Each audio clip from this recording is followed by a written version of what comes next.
Let's see what we can find to chat about for the final session today. So, just like you heard in the introduction, many of you will know me from that video and the relentless publicity that followed it. I am sure that aged me by 5 years, if not more. But I really do hope that the publicity that kind of followed that, most of which was positive, has had a positive effect on the sector. That was always my intention anyway. But there's no getting away from it. There's more than enough evidence to show that there is still plenty of work to be done when it comes to improving the governance and behaviour of some of our local councils. I mean, today he started on a really high note with Justin Griggs from NALT talking about the Star Council Awards. And indeed, we definitely do have some shining stars in the sector, many of whom you have heard from during the day. We've got councils that are forward thinking, and there's a number who are developing interests in the wider agenda, such as biodiversity, and Andrew Malifant highlighted that earlier. And we're even embracing what IT has to offer, as demonstrated by a number of speakers again throughout the day. And something that we in Cheshire are working on currently, partnership working with colleagues throughout the voluntary sector.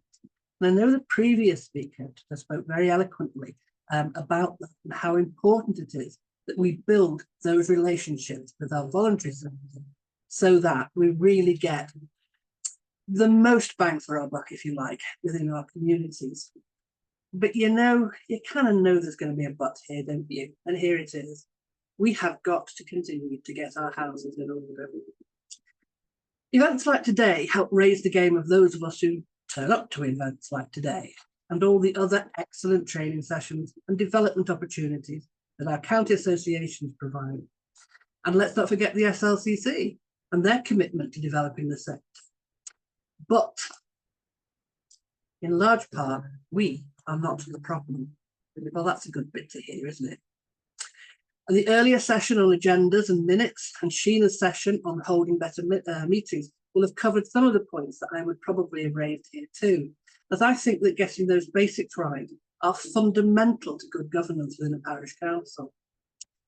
But in many ways, we kind of approach that in the same way we look at good, often expensive skincare. Like, I'm sorry, lads, don't switch off at this moment. We skip that basic foundation step in preference to the attractive packaging and beautiful colours of the cosmetics we buy. And what happens? Well, we waste our money. The cosmetics applied over poorly maintained skin just don't deliver on their promises. So what on earth is that going to do with councils? Well, if your foundation is not there, then the good stuff that you hope to achieve in the community is likely to be frustrated, and those individuals that just love to call the council out on procedures it gets wrong will have a field day. And you won't have a leg to stand on. Ultimately, wrong is wrong. And I blame councillors. Well, to be honest, that's an easier sell today than blaming the clerks that are present, isn't it? But in general, members just do not value good governance. They see those of us that are trying to improve it or introduce it as jobsworth, and only there to frustrate their efforts. Let's face it, no one ever got themselves elected to a parish council because they had a passion for governance and good paperwork. They stood because they wanted to make a difference in their community. So we have to persuade them that the two go together, a bit like skincare and cosmetics.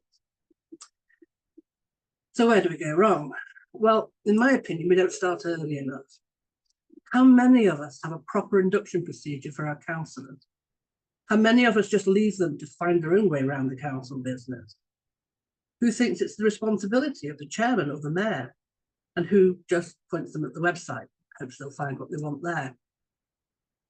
There's an awful lot for a new councillor to assimilate when they first join the council. I'm mindful that historically, when it came to policy documents, the council would have very few. These days, your website is smothered in them, and as a new councillor, how would you know where to start?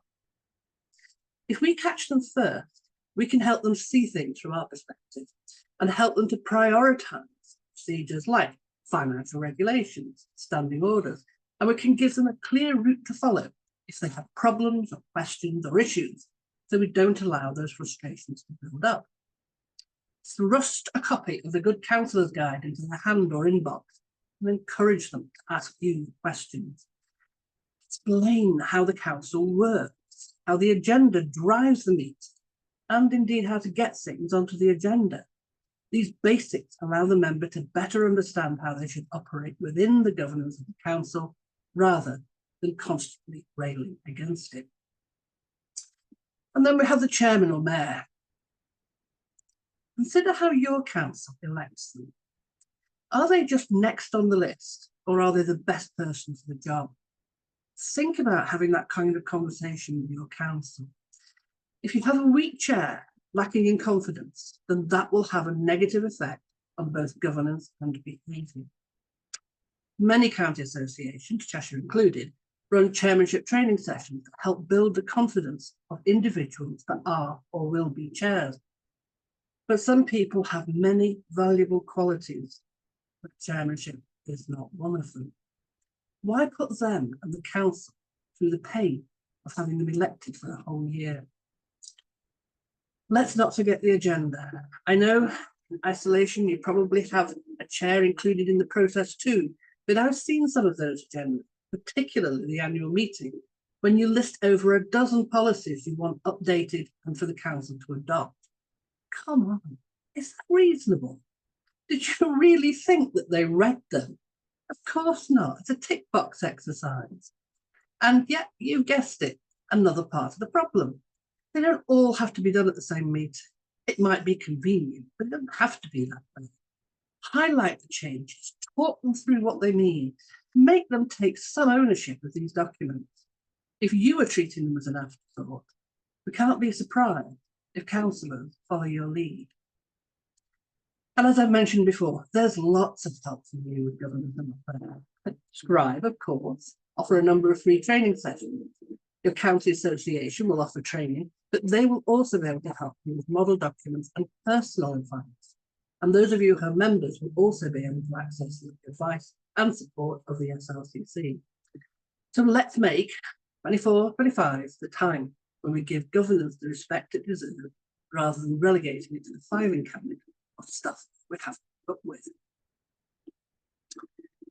And then, of course, we have behaviour, perhaps of greater concern for. I don't think I'm the only person who thinks the way we engage with each other, whether it's on social media, watching telly programmes, in supermarkets, on the roads, in parish councils, it has deteriorated, and it leaves a shed load of room for improvement. In fact, I know it's not just my view. NALC have prioritised the raising of standards in a number of ways. Justin, when he spoke at the opening of the day, and by the way, I cannot believe he has a 15-year-old son. Oh my God, I really am old. Highlighted the Star Council Awards, and that's a really good place to start because it shows that there are really some excellent councils and examples of cohesive working out there. It is not all doom and gloom. But that's not enough. NALC also promote the Civility and Respect programme and pledge, which encourage councils to think about how they engage with each other and how they might demonstrate their efforts in that regard. And behind that is the Improvement and Development Board, looking at initiatives such as peer review and peer support, and how to assist those councils that are struggling, but who also recognise that they need a bit of help. Sadly, not everyone that needs help recognises that they need help. So why has net behaviour taken a nosedive? I don't know. I have some thoughts and would certainly be interested to hear yours. Maybe it's the pandemic, COVID. We were all so grateful to have come out of that on the other side, those of us who did, that we put it behind us and we moved on. But there are lasting social impacts from the fear and isolation that many of us felt during that time. Yes, for some it was a time when we saw some amazing examples of communities coming together, but it wasn't like that for everyone. We got very used to seeing people as screen characters rather than our neighbours or our colleagues. And I think that we're still dealing with a number of lasting mental health issues arising from that time. I know that mental health support is something that has come up on the NALC agenda, and there is some general work being done on this which may be helpful in due course. But until then, I think sometimes what we can do to just remind ourselves perhaps the difficult person in turn has their own difficulties. And then there is frustration. Have you noticed how long everything seems to take these days? Buying a house, that's on my mind because my son is in the process of doing that. 6 months to complete. A table from Laura Ashley. Sales lady says, "You're in luck, madam. We have it in the warehouse. It'll be with you in 3 months. But my car's outside. It'll fit in the car. Why can't I take it away now?" And we also take that baggage into the council chamber. So we can be frustrated in our efforts at trying to move things forward and take that out on the people round about us. So back to Roger and Sheena. Are we hiding behind bureaucracy? Could we make it easier for our members to progress their initiatives? Or are we bogging them down with governance stuff that we could, in fact, make easier for them? I know there will always be those totally unreasonable individuals, but I take you back to what I said earlier. Do they actually understand how we work? We're assuming they do, but are we right to assume that? I've spoken many times about how we manage difficult people, so I don't want to take you through all of that again. But one thing I would ask you to think about is it you? And sometimes the answer will be yes. Sometimes we just don't like the person doing the asking, and like how they ask. But if we step back a little and maybe recognize there is something in what they are saying, do try and look for it. I totally get that sometimes a spade is just a spade, and it is that they're just really not nice people. But it doesn't hurt to check. Don't forget the chair. Remember earlier I said how important it was for the council to choose wisely. And although we don't have a leader as such, I think that we should start to think of the chair as the team leader, with the council as being the team. So when a member comes to you complaining about the behaviour of another member, start by directing them back to the chair. Let them provide some guidance and support for a change.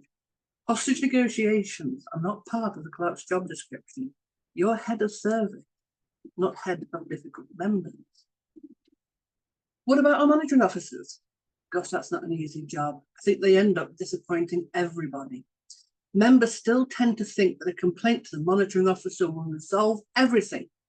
And of course, those of you who've been through it know that generally speaking, it solves nothing. Certainly my experience in Cheshire is like buying a house. It could take up to 6 months to reach a conclusion. And the outcome is, at its very worst, removal from committees and a suggestion that training might be a good idea.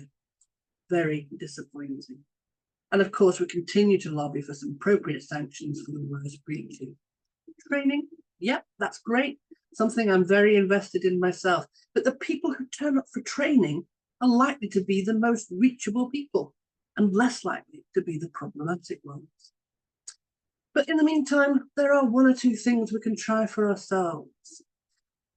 Stop focusing your attention on the difficult members of your council. Don't treat them any differently from any other member. Why do I say that? Because my experience is that when we have a difficult member, we tend to go a further steps. We answer them more quickly. We do more for them, thinking that it will resolve the issue and they won't come back again. But they do. They come back for more. What about emails? Bugbear of our lives. I know people who, when you speak to them personally, they can be perfectly nice. But their emails, there's something about the tone of them that makes the hairs on the back of your neck stand up. If people are sending you offensive emails, even if they're members, then make it clear you won't be responding to them. Now, I'm not saying that we remove a councillor's rights, but get the council to agree a communications policy, because we have that duty to protect staff, and you are staff. And again, that demonstrates to people with poor behaviour that it does not deliver the outcome they want. And although this seems like a very simple thing to do, try rearranging the deck chairs. Changing the status quo of the relationship between people by changing where they sit does have a surprising impact on people. That you might notice in your own council how they all have their own seats. Okay, well, shake it up a bit. it does actually have a change in the way people relate to each other. I am not saying that moving a chair solves every problem in the world, but it's not going to happen. Social media is another thing. And I think that this is another point where the council can actually take some control over that and protect its staff in particular from having to engage with social media. We do not have to put staff in a position where they are uncomfortable and dealing with uncomfortable situations on social media themselves. And again, if you need advice on something like that, your county association or SLCC will be able to support that. So where does that leave us? For me, the important action is to sign up with a civility and respect pledge, and then for the chair and the clerk to absolutely get behind it. Too often we say, oh, that's just Jenny, you know what she's like. Or, oh, it's George, you know what he's like, he didn't mean it. Kind of thing. But when somebody says or does something inappropriate, it needs to be called out.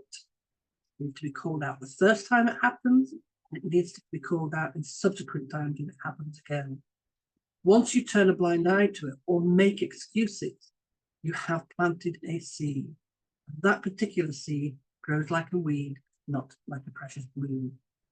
And if others see you do it, they are more likely to follow if they see you calling out that poor behaviour.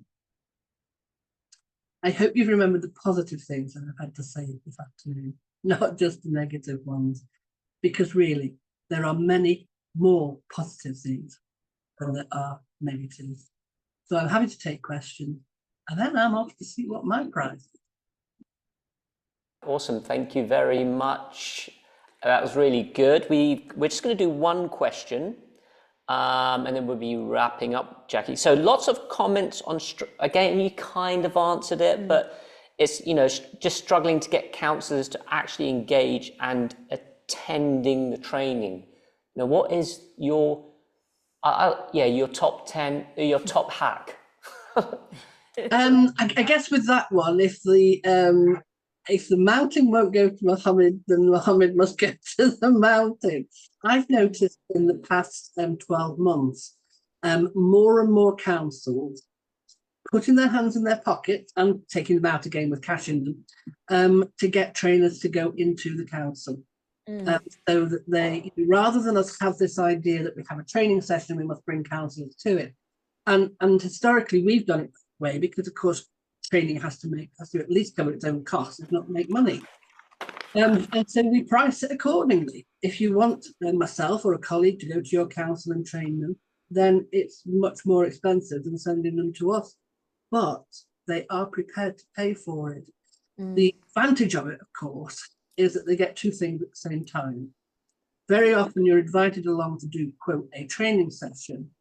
But once you've done the training session and they've patiently sat through that, you know that actually it's the bit that follows that they're really interested in when they talk about what their issues are within the council. So they get a double whammy when they book training in that way. They get a mediation session following a training session. I don't know if that's helpful or not. I was thinking what we need.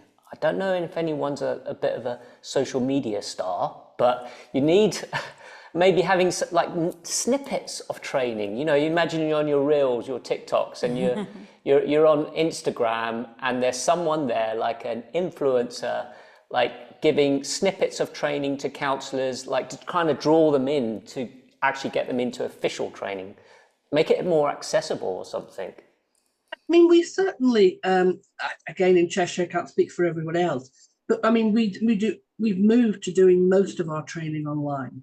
We still have it fairly interactive, but we dramatically reduced the cost because of that. Because if you're having a room full of people, you've got to have a fair number in order to cover the cost of the room and a cup of tea. Never mind the training. The virtual sessions means that you can run them much more quickly, much more often, with very many fewer people, and it's not taking any more resource, kind of like physical resource, than it would do doing less frequent, larger events. And we do find them well attended. Yeah, and I guess like if people are also working, councils are working, if you run a lunchtime session, they can just attend it while, in their lunch hour, which can also make it more We do accessible. both. Yeah, we do both. We do one at 1 o'clock and one at 6 o'clock.